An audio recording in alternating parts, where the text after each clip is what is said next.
नमस्कार मित्रों। आज हम पढ़ेंगे भरत राम का प्रेम, जो कि तुलसीदास कृत भरत के भात प्रेम को उजागर करते पद हैं।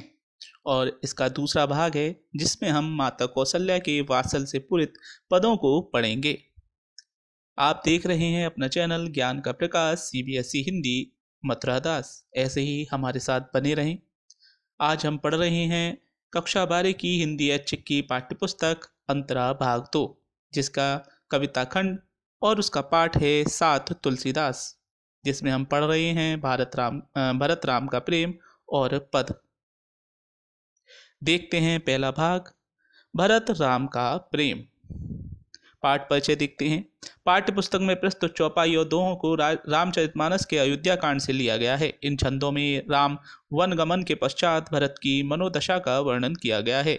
भरत भावुक हृदय से बताते हैं कि राम का उनके प्रति अत्यधिक प्रेम भाव है। वे बचपन से ही भरत को खेल में भी सहयोग देते रहते थे और उनका मन कभी नहीं तोड़ते थे। वे कहते हैं कि इस प्रेम भाव को भाग्य सहन नहीं कर सका और माता के रूप में उसने व्यवधान उपस्थित कर दिया। राम के वनगमन से अन्य माताएं और अयोध्या के सभी नगरवासी अत्यंत दुखी हैं। देखते हैं प्रथम पद। पुलक की शरीर सभा भय ठाड़े, नीरज नैन ने जलबाड़े, कहब मोर मुनिनाथ निवाहा, एहिते अधिक कहूँ मैं कहा। मैं जानो निज नाथ स्वभाव, अपराधियों पर कोह न काऊ, मोह पर कृपा सन्यो बिसेखी, खेलत खुनिस न कबहू देखी। शिशुपंते परिहर्यो न संगु, कबहू न कीन मोर मन भंगु, मैं प्रभु कृपा रीति ज्यों जोही, हार्यों खेल जिता वही मोही। महु सने सकोच बस सन्मुख कहीं नवीन, दर्शन तृपित न आज लगी, प्रेम प्यासे नैन। देखते हैं प्रसंग। प्रस्तुत काव्यांश हमारी पाठ्य पुस्तक अंतरा भाग 2 के भरत राम का प्रेम नामक शीर्षक से अवतरित है। उक्त काव्यांश रामचरितमानस के अयोध्या कांड से लिया गया है, जिसके रचयिता कवि शिरोमणि गोस्वामी तुलसीदास जी हैं। श्री राम को वन से लौटाने के लिए भरत चित्रकूट पहुंचते हैं। गुरु मुनि वशिष्ठ जी के उद्बोधन के पश्चात सभा में भरत की भावुकता छलक उठती है। उसी का चित्रण यहाँ हमें देखने को मिला है। देखते हैं व्याख्या। श्री राम को वनवास मिलने के बाद वह नगर की सीमा के बाहर चित्रकूट के वन में अपनी कुटिया बनाकर रहने लगे। इसी दौरान श्री राम को अयोध्या लौटने के लिए प्रयास करते सभी लोग चित्रकूट पहुंचते हैं। उन्हें वापस लाने के लिए सभी लोग अयोध्या से चित्रकूट पहुंचते हैं। चित्रकूट में सभा लगी हुई है। गुरु वशिष्ठ अपनी बात सबके सामने रखते हैं। इसके पश्चात भरत को आदेश देते हैं कि तुम अपने मन की बात सबके सम्मुख रख सकते हो, इसमें संकोच की कोई बात नहीं। तब भरत भाव विभोर होकर रोमांचित हो जाते हैं। मुनि वशिष्ठ व स्वामी श्री राम की अनुकूलता जानकर वे खड़े हो जाते हैं। भरत के कमल रूपी नेत्रों से मानो जल की बाढ़ सी आ जाती है। वे कहते हैं कि मैं जो कुछ कहना चाहता हूँ वह तो मुनि श्रेष्ठ वशिष्ठ जी कह चुके हैं, और क्या कह सकता हूँ। मैं अपने स्वामी श्री राम के क्षमाशील स्वभाव को जानता हूँ। वे कभी भी अपराधी तक पर क्रोध नहीं करते। मुझ पर तो उनकी अत्यधिक कृपा है। बचपन में जब हम साथ साथ खेलते थे तब भी वे कभी मुझसे नाराज नहीं होते थे। बचपन से उन्होंने मेरा साथ कभी नहीं छोड़ा और कभी भी मेरे मन को ठेस नहीं पहुंचाई। श्री राम की कृपा को सदैव मैंने अपने हृदय में अनुभव किया है। उनके प्रेम की रीति विशेष ही है। जब भी मैं हारता तो वे खेल में मुझे जितवा देते थे।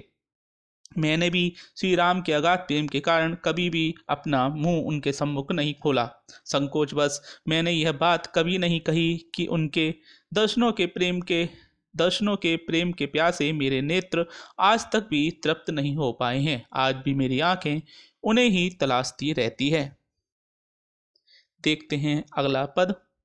विदना सकेऊं सही मोर दुलारा, नीच बीच जननी मिस पारा, यह कहत मोहि आज न शोभा, अपनी समुझी साधु सुचि कोभा, मातु मंदी में साधु सुचाली, उर अस आनत कोट कुचाली, फरे की कोदब बाल सुसाली, मुक्ता प्रसव के सम्मुख काली, सपनेऊ दोषक लेस न काहू, मोर अभाग उदधि अब गाहू, बिनु समझे निज अग परिपाकु जार्यूं जाओ जननी कहीं काकू हृदय हेर हार्यू सब ओरा एक ही भांति भले भले ही भल मोरा गुरु गोसाई साहिब सिय रामू लागत मोई नीक परिणामू साधु सभा गुरु प्रभु निकट कह्यूं सुथल सती भाव प्रेम प्रपंचों के झूठ फुर जानई मुनि रघुराव।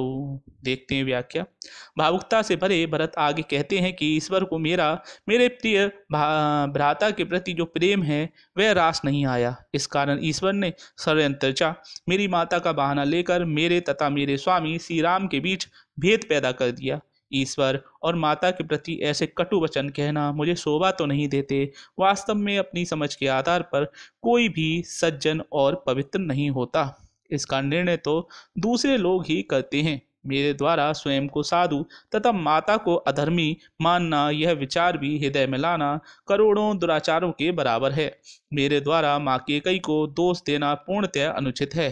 क्या जंगली धान कभी उत्तम चावल अर्थात धान की बाल का स्थान ले सकता है? क्या काली घोंगी उच्च कोटि का मोती उत्पन्न कर सकता है? यहाँ उन्होंने अपनी माता केकई को गुणवान बताया है और स्वयं के भाग्य को दोष दिया है।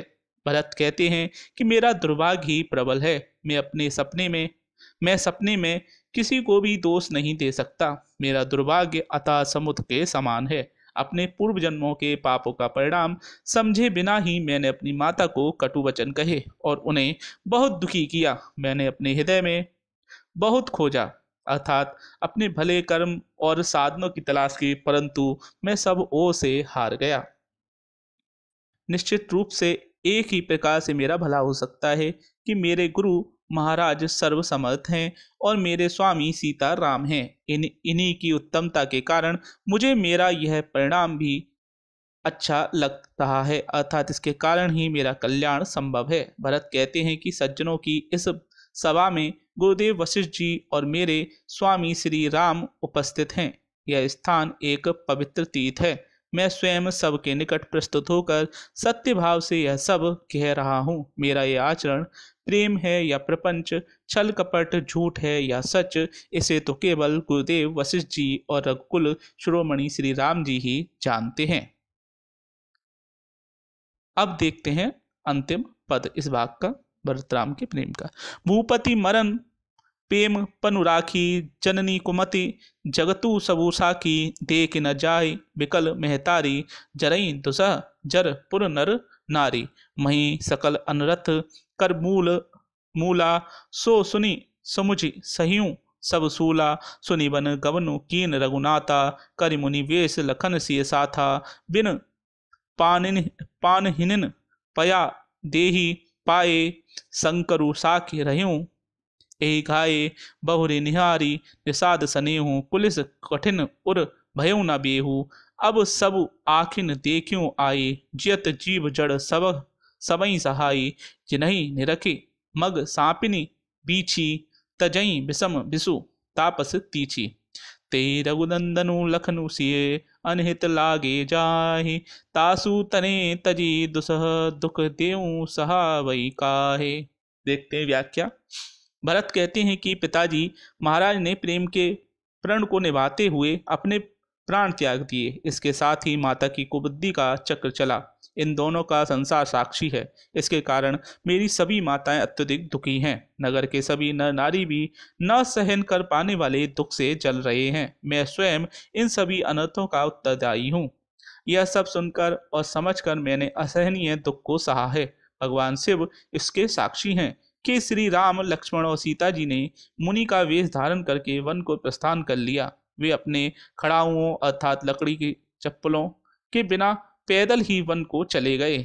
यह सूचना मेरे लिए घाव के समान निरंतर पीड़ा देने वाली है। इस घटना के बाद निषाद राज का अलौकिक प्रेम देखकर भी मेरा हृदय जो फटा नहीं, वह मेरे हृदय के वज्र के समान होने को प्रदर्शित करता है। मैं एक निर्दयी और हेय अर्थात निम्न व्यक्ति हूँ। अब यहाँ आकर मैंने सब कुछ अपनी आंखों से देख लिया है। यह जड़ जीव अर्थात बाह्य शरीर जीवित रहते हुए सब कुछ सहन करवाएगा।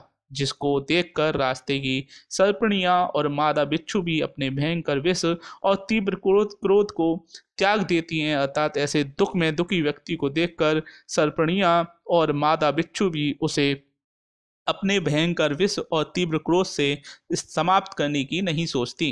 मर्यादा पुरुषोत्तम श्री राम, लक्ष्मण और सीता जिसे शत्रु जान पड़ते हैं, उस केकई के पुत्र भरत को छोड़कर यह भाग्य भला असहनीय दुख अन्य किसको सहन कराएगा। अर्थात ईश्वर मुझ अधर्मी को ही दुख देगा।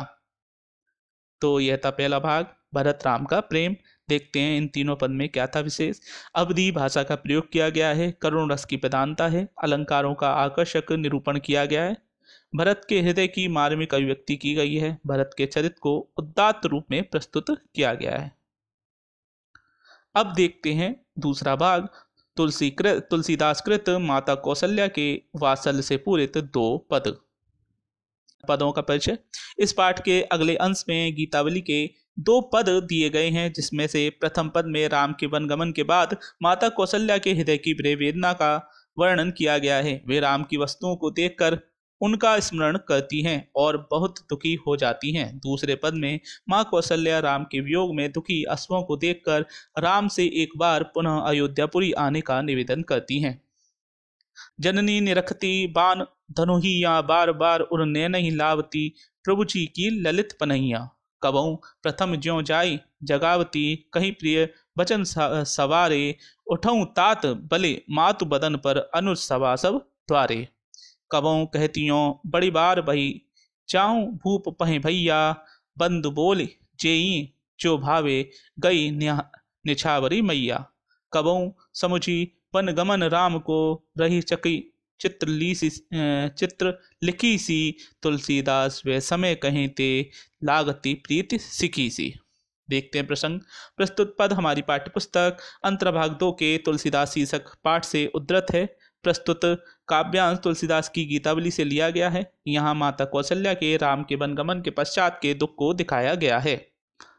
वन को जाते हैं माता कौशल्या, उनके दुख में व्याकुल हैं। श्री राम के बचपन की वस्तुओं को देख देख कर उनका स्मरण वह कर रही हैं। वह उनके छोटे छोटे धनुष बाण को देखती हैं, उनके बचपन की जूतियां जो वे पहनते थे उन्हें बार बार अपने हृदय से लगा रही हैं।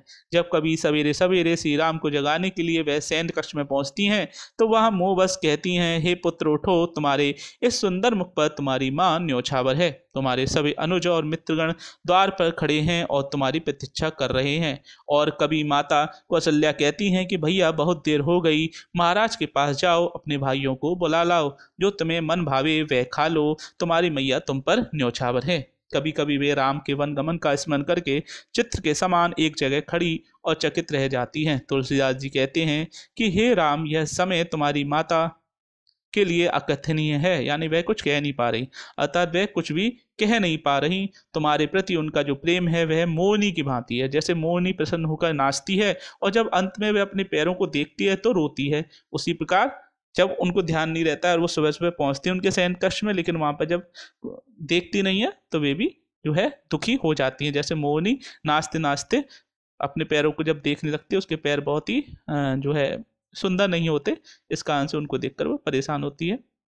वैसा ही यहाँ पर हमें देखने को मिलता है कि वे उनको देखने जाती हैं, लेकिन जब मिलते नहीं है तो वे भी दुखी होती हैं। तो मोरनी से यहाँ उनकी तुलना की गई है, मोरनी की उपमा दी गई है। और जब अंत में वे अपने पैरों को देखती है तो वह रोती है। उसी प्रकार कौशल्या भी आपकी विरह में अचेत है, अर्थात उनकी चेतना अर्थात समझ समाप्त हो गई है।